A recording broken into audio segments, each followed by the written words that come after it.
وسوريسيا عاديها واحد إمرجنسيا إياه واحد ترى محاضر عيسى عدا كورونا مجرو ونبض دلك جودها ونبض قولوا دان آديات با دلك ورسيه سنة كانوا سنة برواقو طبعا ضلدن iyo gobol iyo degmo iyo xaafad iyo qoys maalin aruba dhibaato ma la xalilaa dad qabsada ha noqoto waxa qaldamay ha noqoto dalku uu shaqeynaya waarortii la soo toosan hawl ma jirta tun nabadeed tuwa booliis baynu u leenahay barasaab baynu u leenahay wasiiraa loo leeyahay culimaa loo leeyahay uqaal saxaafad aroos marka soo hawl walba fogay laakiin waa hawl nabadeed oo ku wanaagsanah taasi nabadda iyo wada shaqeynta iyo isku kalsoonida dalka ka socota ee dhammaan aynu qarannimada u adeegayno waa tamuujinaysa ee midhaheedu biloway yihiin ee dalka lagu soo dhiiranayo maalgashi qaar hawshooda bilaabtay qaar badan oo aynu wari ku jira hadallo ku socda dalka wax qabsanaya baac mushtar beero arday shaqaale wanaga wada shaqeynayna marka dalku nabad qaba guud ahaan caalamka xiriirka uu leeyahay waa koraya waa fiicay nabadda iyo shaqada gudaheenu markay wanaagsanaataa caalamka xiriirkiisuna uu sii koraya inaguna caalamka isbedeladiisa siyaasadeed ee ka jira geeska Afrika iyo duruufahaba danteena waa ka dhex hawlgelayna dal waliba wuxuu shaqaystaa danta dadkiisa yoolka uu leeyahay waxa weeye horumarinta dadkiisa ee dalkiisa saaxiibtinimaduna mar walba taasay ku xirantay marka inagu xaalad isbedelayana yoolkeenu waa muuqda qarannimada Somaliland iyo horumarkeena duruufo ka soo dhex jira yoolkeena kaasar ku dhex saareen hordhaca kadib dhowr qodob baan ka hadlay taween waa doorashadii 2019 xagee maraysa laba ero maalmahan suuqa aad ugu badanna mid waxa weeye shirbeelaadyo xagga xisbiyada ka yimid kala waxa iyana waxooga cabashooyin badan ka jiraan deeq waxbarasho oo dalka jaarka aanu ka helnay oo iyana aad midiya waliba gudoonaasha xisbiyaasha soo qaadeen in uu jiro qaladaad iyo sadbursiyo doorashadii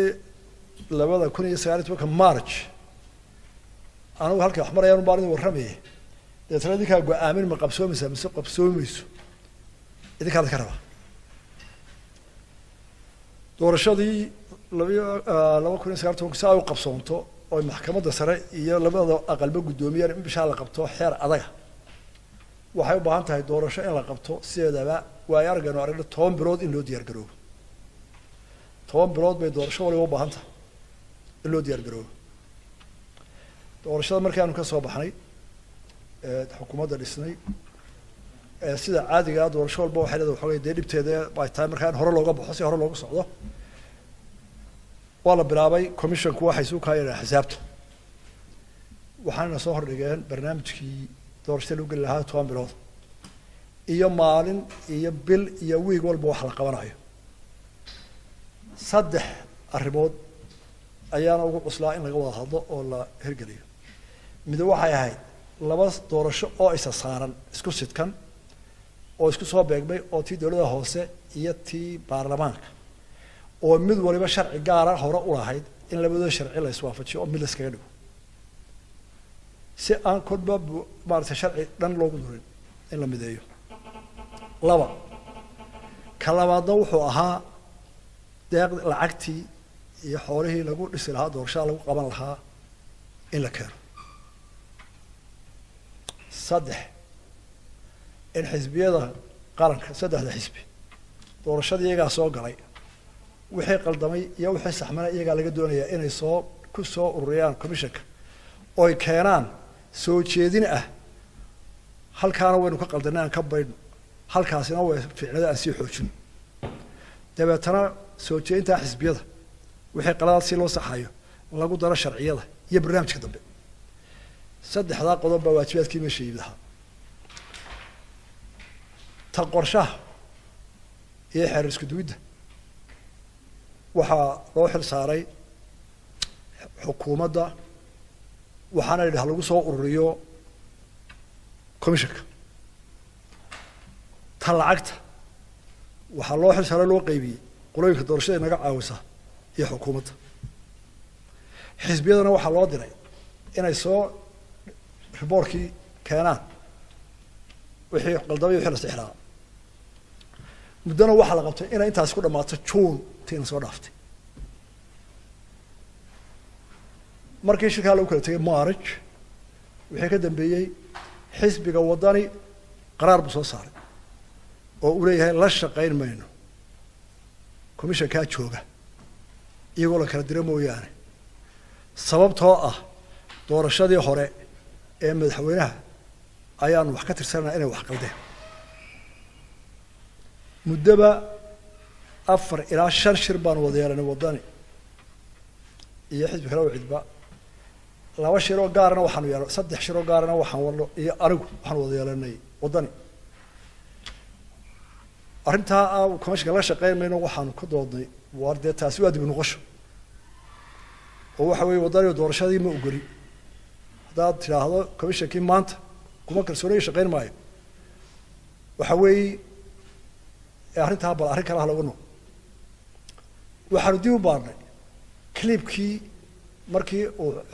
gudoomiye cabdiraxmaan uu yidhi waan tanaasulo doorashada ogolay clipkii uu ka akhriyay baanu dib u doonnay deetana isagii baanu sila nimid waxaan wariyaahe dee arrintu iminka maahe maalintaaba waxaad ku dhawaaqday maad golan doorashada clipkaaga haddii la eego taageerayaashaadii umaad sheegin in doorashada la helaye bal baad ku qabatay meel dhexaad ugu qabatay clipkiisi waa eegi doontaa wuxuu ku bilaabay umaan tanaasulin doorasho gacan ku rimisa umaan tanaasulin guddoomiyaha xisbiga kulmiye umaan tanaasulin xisbiga kulmiye laakiin waxaan u tanaasulay danta qaranka iyo nabaddiisa iyo dalka horumarkiisa waa 2 sentence waa 2 weedha soo aragto weedha hore waxay deedifaysay inuu u tanaasulay xisbiga ay tirsabayeen oo haddii xisbiga aanu xisbiga u tanaasulay sida caalamiga ah iyo u tanaasulay waxay caddaysay inaanu u tanaasulin murashax ay tirsabayeen marka haddaanay labadii murashax isu tanaasulinna ee tanaasulid ma dhicin 3 muu fasixin doorashadii muu odhan doorashadaasi sidaa laga helay baan ku aqbalay waan ku haniyey wuxuu waa uma tanaasulin doorasho gacan ku rimisa shaki buu gelay doorashadii markaa kelmaddii waxay tahay weedhi marka baaragraafkii uu yidhi la akhriyo dib loo akhriyo waan tanaasulay hablo walaa tahablo si waxbana ha siin taas maxay abuurtay dadkii labadiis baaragraaf cirra yidhi baa 2 dhinac loo akhriyay haddaa dadka weynaha aan ka mid ahay waxaan u qaadan inuu tanaasulay oo baaragraafka haddaba nabad baanu qaadan laakiin taageerayaashiisi waxay qaateen sentenska hore doorashada gacan ku rimis baahayd ma aqbalayno maxaan u aqbalinaa doorasho beena dadku markaa hadday xanaaqaan dadka taageerayaasha waddani ilaa maanta hadday cadhoodaan oo furka tuuraan la yaab ma leh waayo guddoomiyaha ay doorteen ee 40% codka la siiyey muu odhanin doorasho waxbaa lanaga helo walaala aan degno wuxuu u markhaati furo gacan ku rimisa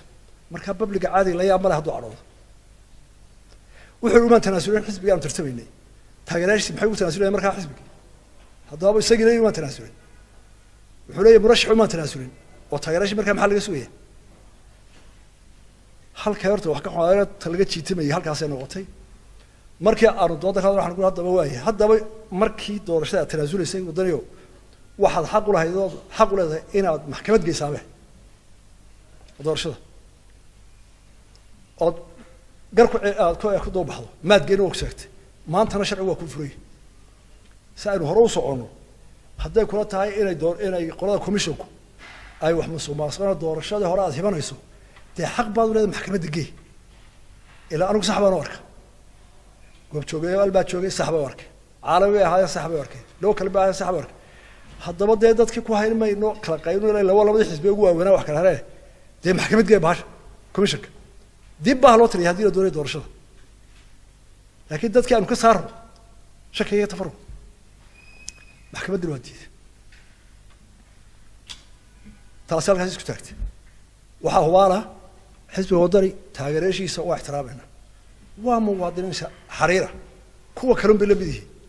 tartanka nin walba xisbigu taageeraya iyo qof waxaana sharcigu kolka laga helo qofka liidarka ayaa xisbiga ku xirantay inay dadkii qarciyaan waa laynaga helay oo lagu kala hagaago laakiin hadduu liidarkii meel dhaxa ku hayo dee shacabkiina waxba sii dayn kari maayo waana jiita ka dheera inala socda ee xanaftii doorashada ay halkaasi ka socoto iminkana waxaan leeyahay guddoomiyaha xisbiga waddani iyo xisbiga waxa haddii ay nag wax ka sheegteen maxkamadda waa u bannaan haddiise ay dhahdaan la shaqayn mayno dee anigu keliga tartan geli maayo xisbiga 40% helay cira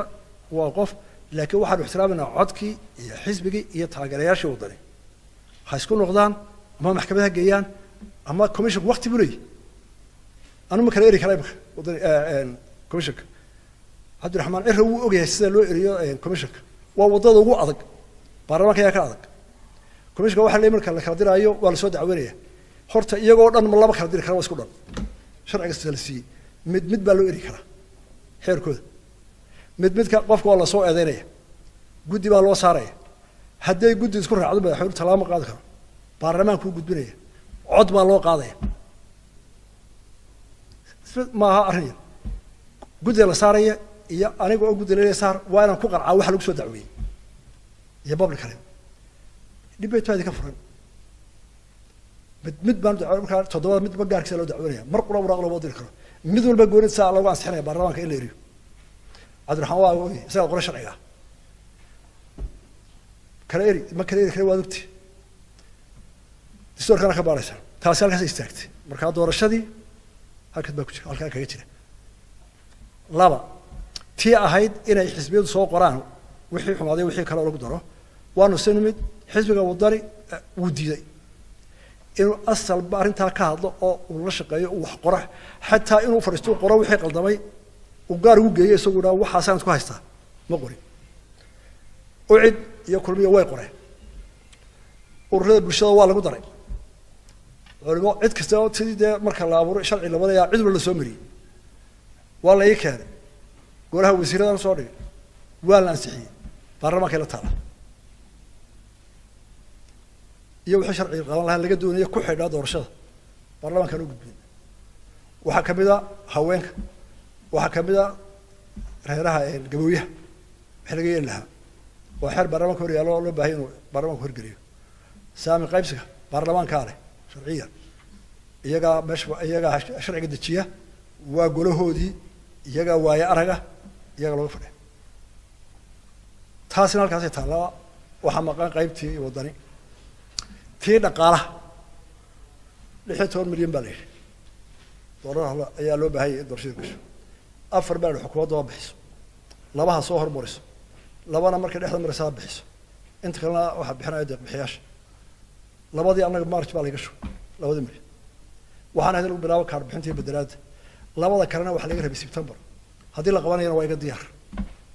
maxaa dhacay marka deeq bixiyaashu waxay dhaheen xisbiyadii ma heshiiyeen maya in badan bay noo yimaadeen mid walba doodiisa akhriyay way istaageen xisbiyadii anaaba ku raacsan anaaba doorasho qaban waddana maqan 40% of the nation waddaniyana karaamo leh dalkoodana hore u dhisaan doonaya xaq bay leeyihin hadday doorashada xun tahay in la ogaado ay ku qancaan haddii war qalada loo sheegay inay ogaadaan marka waa la sugayaa xisbiga waddani inta uu isagu go-aan gaarayo waxay u daldalan tahay go-aanka waddani cidda kale waxooda way dhamaatay tii doorashada halkaasaan dhigay waxaan ka warrami lahaa ta kale waxaa ka dhashay xanafo badan weli dadkii doorashada kala galo aan weli isdhex gelin weli wax kala tirsanaya nina uu qabo inta uu guul xalaala helay in lagu haysto oo laleeyahay waxba dhacday oo leeyahay war waxaa ma dhacay nadiif baan midna uu leeyahay waa lay dhacay har cad baa ibada tuug baata tii hadda waxay baanta in arrinta lagu daado xal ha loo helo haddii lagu harsoonaan waayo commissionkii haddii waddani goobjoogayaashii caalamka diideen haddii markii maxkamadda xaqa u lahayd maxkamaddii aanay geynin maantana xaq buu leeyahay maxkamadda geeyaan waxay maxkamaddu bisa leeyahay laakiin doorashadii inay daldalaato qaranka dan maaha baarlamaanka in la bedelaa la doonaya in badan u fadhiyey haddaan sharcigaa waddani sii deynin dee baarlamaanka kusii fadhiyaya ila meesha banaanaan mayse waana hubaa muwaadiniinta ragga taageera waddani inay in badan doorasho diyaar u yihiin iyo baarlamaanka دي برلمان دوري 10 سنة فريه وإنه أذانه لا رهاي ومحاوفة لذا تي أود حسبية كتيرتها إن حسبية بارك هذول كحين دورشة كحسبية من خلاف كل حليان ومش جي واحد كذا شيء حرفة بدن وماربا واحد كله بالعان dadka caraysana oo qaba in la dulmiyay oo deehna wax badan ay ka tafararuqaan oo hawshii maamulka la sii diraya wixii baa wali la sii caraysanay wax badan ma ka dhacday waxa dawada ku haysa khilaafka xisbiyada leaderska waliba rag xisbiyada hogaaminaya qodob kale oo wiigan ugu soo noqday waxa weeye waxa la yiri deeq baa la siiyay waynu qayrinay waliba markii hore waxa qayrin jiray ardayga laga taga iyo dadka maartay dee maamulka hayaha hoose labadii gudoomiye ee labada xisbiye mucaaradka way ka hadleen si xun baa loo qaybiyey gobolada waa loo kaleexday qaar baa loo buriyey oo tiro intaa la siiyey qaar baa la dulmay haddii aanad xumaan doon ahayn oo hashu markay waxdiisa maqaarka meel xun bay ka ursahay aanad gudoomiyaashu meel xun aan ka eegaynin oo ay leaderskii qarankan maanta doorashada u galay in madaxweynaha luqdan ay yihiin oo codka inta la dadku soo daba taagay waayeelka dadku xurmeeyay madaxweynaha gudoomiye xisbiga murashax leh waxay u baahan yihiin inay waxyaalaha fidmada iyo nacda ku dhaxawraya in badan ka wareegistaan iyagu oo mushkilada damiyaan laakiin maaha iyagu inay dadka farsamo u fiiqaan inay balaa jirto waayo ummadii leaderka daba socotay colaad bay qaadanaysaa labada gudoomiye waxay sheegeen in iskoorashkaasi qalad loo qaybiyay wadada buuxiyay waxay karayeen intaana miidiya la hadal intaana dadka bamshar ku dhex tuurin inay u tagaan wasiirka waxbarashada inay la xisaabtamaan systemka wax ku qaybiyay inay ogaadaan qaabka wax qaybinta la bilaabo sax matay sidii loo qaybiyay sax matay lagu heshiiyey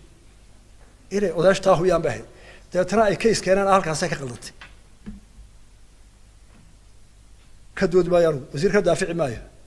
بريسنا حبولد إنه أنا بعدين أريد هالك يتبع